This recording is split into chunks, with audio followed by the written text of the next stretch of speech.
In this series, we're focusing on innovation in smart agriculture with our 4 experts: Alison Kopf, Vonnie Estes, Wilson Cardoso, and Komal Ahmed.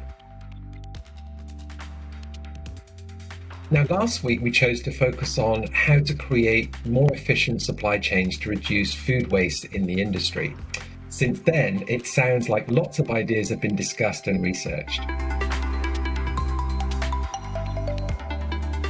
One great suggestion in our group chat this week was to create a platform to improve transparency in the supply chain and reduce food waste in a single gesture. There is a lot of information around inventory, but there isn't a centralized place to look at that information, and there isn't a method of getting that information into a centralized place. And having that real-time dashboard would help you actually reduce that waste throughout those stages. We have decided to focus on what a dashboard would look like to visually represent the key data points needed as part of this overall solution. So if we had a way where you knew when you should harvest, and you also had what was going on at the retailer or food service, like what they needed, that whole chain digitized where everyone knew where the crop was as it moved all the way through, that would definitely cut down on the amount of waste that we see.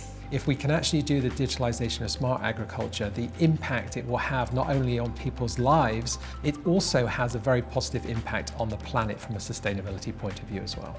I'm here in San Francisco to talk with Vonnie Estes, expert in smart agriculture, to understand how technology can connect producers and growers in the supply and distribution chain.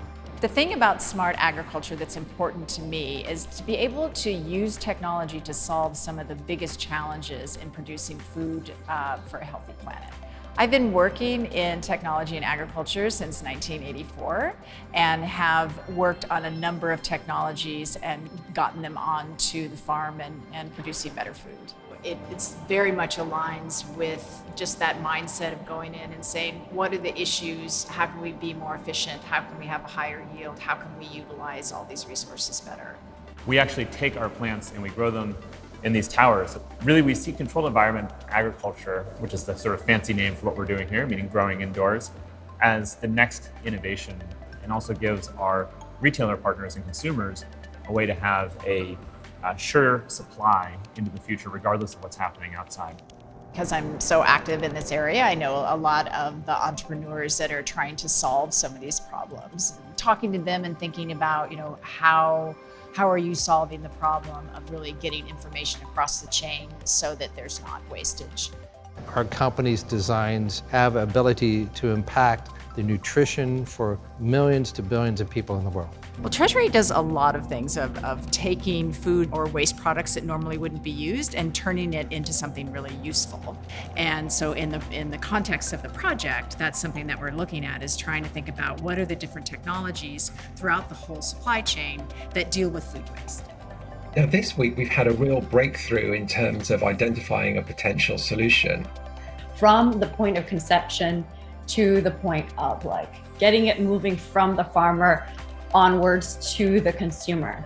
So I think when we think about what is the product and what do we do with it, you start thinking about who is the customer.